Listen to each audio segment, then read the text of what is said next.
Hello guys, you're watching Angels English Learning और आज मैं आप सबके लिए यूपी बोर्ड इंटरमीडिएट का एक बहुत इंपॉर्टेंट टॉपिक लेके आई हूँ। The topic is figures of speech, जिसे हम हिंदी में अलंकार कहते हैं। जी हाँ, वही अलंकार, काव्य की शोभा बढ़ाने वाले शब्द। In English, here is a definition for you. It is a division from the ordinary form of expression to produce a greater effect. शब्दों पर और ज़्यादा बल देने के लिए, उन्हें मधुर बनाने के लिए, नवीन बनाने के लिए या उन्हें और ज़्यादा स्पष्ट करने के लिए, सुंदर बनाने के लिए जो भाषा प्रयोग की जाती है उसे हम अलंकार कहते हैं। So, in your intermediate, there are 7 figures of speech. आप क्लास 11th और 12th में आपके सिलेबस में 7 figures of speech हैं जिन्हें हम कवर करेंगे। So let's see what are these 7 figures of speech. First one is simile. Simile जिसे हम उपमा अलंकार कहते हैं। Second one is metaphor, रूपक अलंकार। The third one is personification. ये पर्सन से बना है, मतलब मानवीकरण अलंकार, जैसा कि इसके नाम में ही क्लियर हो रहा है, पर्सन। सो मानव से बना है मानवीकरण, it is personification. The next one is apostrophe, संबोधन, जिसे हम संबोधित करते हैं, संबोधन अलंकार। The fifth one is oxymoron, जिसे हम विरोधाभास कहते हैं, which shows opposites. The next one is hyperbole, अतिशयोक्ति, बढ़ा चढ़ा के जिसमें हम बात करते हैं। And the 7th one is onomatopoeia, which shows the sound, मतलब ध्वनि सूचक अलंकार, जिसमें हमें ध्वनि से सेंटेंस के बारे में पता चलता है। So today we will cover our 3 figures of speech: simile, metaphor and personification. And rest I will explain you in the second part. Otherwise this video will become very lengthy. So let's start the explanation. The first one is simile, जिसे हम उपमा अलंकार भी कहते हैं। Here is a definition for you. In simile, a comparison is made between two things, having at least one common point, and the words of comparison like, as, and so are used.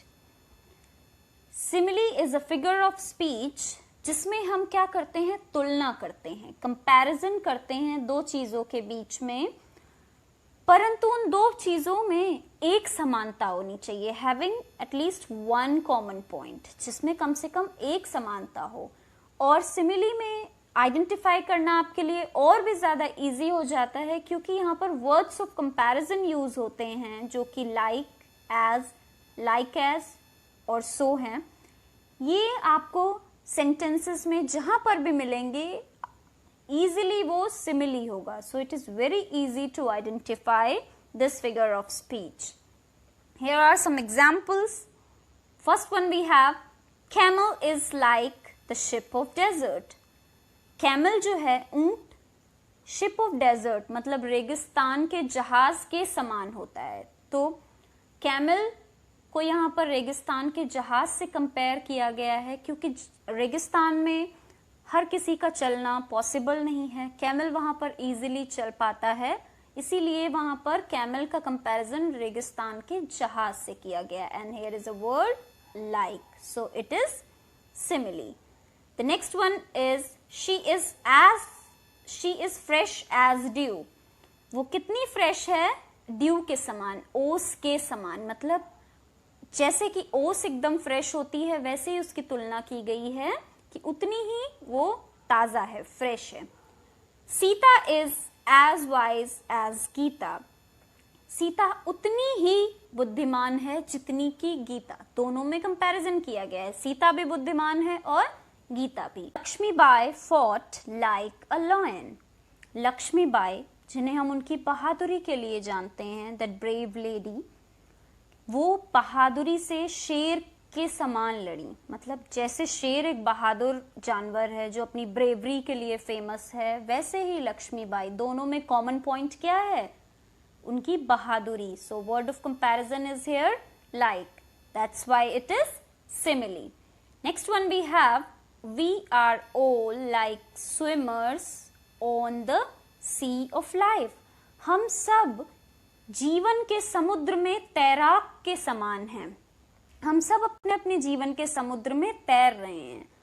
तो यहाँ पर word of comparison like जो है वो represent कर रहा है, swimmers से हमारा कंपैरिजन कर रहा है. जैसे स्विमर्स जो हैं वो समुद्र में तैरते हैं, वैसे ही हम सब क्या हैं? जीवन में अपने तैराकी कर रहे हैं, तैर के बाहर निकलने की कोशिश कर रहे हैं. So it is simile. The next one we have is my heart is like a singing star. मेरा जो हृदय है वो एक गाते हुए तारे के समान है. तो यहाँ पर हृदय जो है वो प्रफुल्लित है, खुश है, और चमकते हुए तारे से उसका कंपैरिजन किया गया है. तो दोनों में एक कॉमन पॉइंट है और वो है उसका प्रज्वलित होना, चमकना, शाइन करना. So word of comparison shows this is simile. The next one we have her language is as sweet as Honey.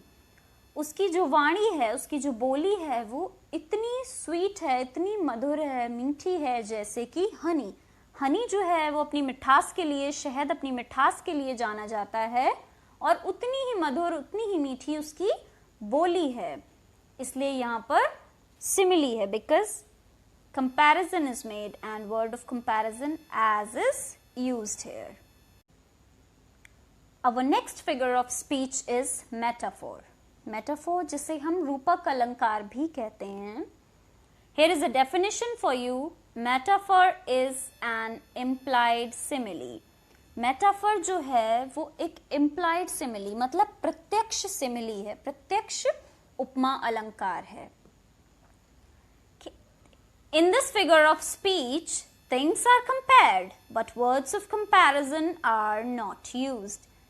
जी हाँ, यहाँ पर भी तुलना होती है, इसमें भी कंपैरिजन होता है, लेकिन दोनों में डिफरेंस क्या है? यहाँ पर डायरेक्ट तुलना होती है, प्रत्यक्ष, सीधे उससे कंपेयर कर दिया जाता है. दोनों ऑब्जेक्ट्स को एक दूसरे से कंपेयर कर दिया जाता है, तुलना कर दी जाती है, और वर्ड ऑफ कंपैरिजन का यूज नहीं किया जाता है, मतलब तुलना करने वाले शब्दों का प्रयोग नहीं किया जाता है. It is mentioned here metaphor is an implied simile. Metaphor जो है वो प्रत्यक्ष सिमिली है, क्योंकि वहां पर वर्ड्स ऑफ कंपैरिजन का प्रयोग नहीं होता है. So here are our examples. He is a man of iron will. Iron will मतलब लोहे के समान जो उसकी इच्छा शक्ति है, उस प्रकार का वो मनुष्य है. तो वहां पर उस मनुष्य का लोहे से कंपैरिजन किया गया है, बट यहाँ पर वर्ड ऑफ कंपैरिजन का यूज नहीं किया गया है, डायरेक्टली कंपेयर किया गया है. That's why it is metaphor. Another one we have is hope is poor man's bread. Hope जो है, आशा, वो गरीब की रोटी है.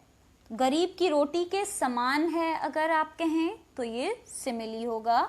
अभी ये मेटाफर है, क्यों? आशा ही गरीब की रोटी है, तो यहाँ पर आशा को गरीब की रोटी से कंपेयर किया गया है, तुलना की गई है. Next one we have is life is but a walking shadow. जीवन क्या है? केवल एक चलती हुई परछाई है. जीवन को चलती हुई परछाई से कंपेयर किया गया है, क्योंकि जीवन को भी निरंतर चलते रहना होता है, और परछाई भी हम जहां जहां जाते हैं हमारे साथ हर जगह जाती है. तो यहाँ पर जीवन को कंपेयर किया गया है शैडो से. The next one we have is revenge is a kind of wild justice. Revenge मतलब बदला. बदला जो है एक प्रकार का जस्टिस है. जस्टिस का मतलब है न्याय. तो एक भयानक तरीके से न्याय करने का जो भयानक रूप है वो है बदला. Next one we have is the camel is the ship of desert. Camel जो है उसका कंपैरिजन किया गया है शिप ऑफ डेजर्ट से. यहाँ पर सीधे कैमल को शिप ऑफ डेजर्ट मान लिया गया है, बना दिया गया है. वर्ड ऑफ कंपैरिजन लाइक का यूज नहीं किया गया है. So it is metaphor. अगर यहाँ पर होता the camel is like the ship of desert, तो ये सिमिली होता। Next one we have is Kashmir is the Switzerland of India. Kashmir जो है वो इंडिया का स्विट्जरलैंड है। क्यों? क्योंकि Switzerland all over the world अपनी ब्यूटी के लिए फेमस है, और कश्मीर जो है वो इंडिया में अपनी ब्यूटी के लिए फेमस है। कश्मीर को भारत का स्वर्ग कहा जाता है। तो यहाँ पर कंपेयर किया गया है कश्मीर को स्विट्जरलैंड से। That's why it is metaphor. The next one we have is, sorry it is this world is a stage. ये जो जीवन है वो एक स्टेज, एक रंगमंच के समान है, जहां पर हर कोई आता है और अपना अपना रोल प्ले करता है। तो यहाँ पर हम भी अपना रोल प्ले कर रहे हैं, अपने लिए हम एक्ट कर रहे हैं। So the comparison is made here because everyone is playing his or her role. That's why it is metaphor. Moving to the next one, personification. The third one is personification. जैसा कि मैं आपको ऊपर बता चुकी हूँ, personification का मतलब होता है मानवीकरण अलंकार। हम इसे personification क्यों कहते हैं? इसकी डेफिनेशन में मेंशन है मानव के जैसा, जिसे हम मानव के समान मान लेते हैं, इसीलिए इसको हम मानवीकरण अलंकार कहते हैं। The definition we have is personification is the figure of speech in which lifeless objects and abstract ideas are shown as living beings. ये जो मानवीकरण अलंकार है, इसमें हम बेजान चीजों को या फिर निर्जीव चीजों को जीवित मान लेते हैं, भावनाओं को, विचारों को सजीव मान लेते हैं और उन्हें लिविंग बींग्स की तरह, सजीव की तरह प्रकट करते हैं। इसीलिए इसे मानवीकरण अलंकार भी कहते हैं। आई एम रिपीटिंग अगेन, इस अलंकार में हम निर्जीव वस्तुओं को या फिर भावनाओं को या विचारों को सजीव मान के उन्हें मनुष्य की तरह प्रकट करते हैं, इसीलिए इसे मानवीकरण अलंकार कहते हैं। It is the figure of speech in which lifeless objects and abstract ideas are shown as living beings. Here are some examples for you. Experience is the best teacher. Experience को यहाँ पर living माना गया है और कहा गया है कि जो तजुर्बा है वो क्या है? बेस्ट टीचर है, सबसे अच्छा शिक्षक है। तो तजुर्बे को यहाँ पर लिविंग मान के कंपेयर किया गया, रिप्रेजेंट किया गया है, सॉरी, कि तजुर्बा जो है वो सबसे अच्छा शिक्षक है, वो इंसान को सब कुछ सिखा देता है। Next one we have opportunity knocks the door but once. जो अवसर है वो जीवन में केवल एक ही बार दरवाजा खटखटाता है। तो जो लिविंग होगा वही दरवाजा नॉक कर सकता है, इसलिए यहाँ पर अपॉर्चुनिटी को लिविंग मान के रिप्रेजेंट किया गया है। That's why it is personification. Our next one is a lie has no legs. Lie, lie मतलब झूठ। झूठ के पैर नहीं होते हैं। अब आप ये बताइए, पैर तो या ह्यूमन या फिर एनिमल के नहीं होते हैं, तो यहाँ पर झूठ को कहा गया है, मानव के समान माना गया और कहा गया है कि झूठ के पैर नहीं होते हैं। तो इसका मतलब है झूठ को यहाँ पर मानव के समान मान के रिप्रेजेंट किया गया है। That's why it is personification. Next one we have is death lays its icy hands on kings. मृत्यु अपने बर्फीले हाथ राजाओं पर भी रखती है। मृत्यु को यहाँ पर जीवित माना गया है और कहा गया है मृत्यु अपने बर्फीले हाथ राजाओं पर भी रखती है। तो हाथ तो उसी के होते हैं जो जीवित है, तो यहाँ पर मृत्यु को सजीव माना गया है, लिविंग माना गया है। That's why it is personification. Next one we have authority forgets a dying king. Authority का मतलब होता है अधिकार। तो अधिकार जो है वो मरते हुए राजा से छिन जाता है या छूट जाता है।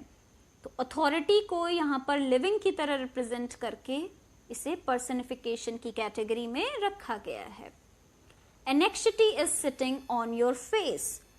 तुम्हारे चेहरे पर चिंता विराजमान है। तो मतलब एनेक्सिटी को हमने यहाँ पर लिविंग माना है, और चिंता जो कि एक एब्स्ट्रैक्ट नाउन है, ये एक संज्ञा है, भाववाचक संज्ञा, और इसको ऐसे रिप्रेजेंट किया गया है जैसे कि मनुष्य के समान हो, उठना चलना और बैठना जानती हो। तो सिटिंग, कौन बैठना जानता है? हम ही चल सकते हैं, बैठ सकते हैं और उठ सकते हैं, इसलिए ये गुण जो है वो इंसानों या जानवरों में ही पाया जाता है। तो यहाँ पर anxiety is sitting on your face, sitting से कंपेयर करते हुए, क्योंकि ये गुण मनुष्य और जानवर में ही होता है, यहाँ पर इसको मानवीकरण की कैटेगरी में रखा गया है। So I'll explain rest 4 figures of speech in the next video, otherwise this video will become very lengthy. If you got the explanation of these 3 figures of speech, if it was helpful for you, please do like, share and subscribe to my channel. Till then, keep learning. Bye bye.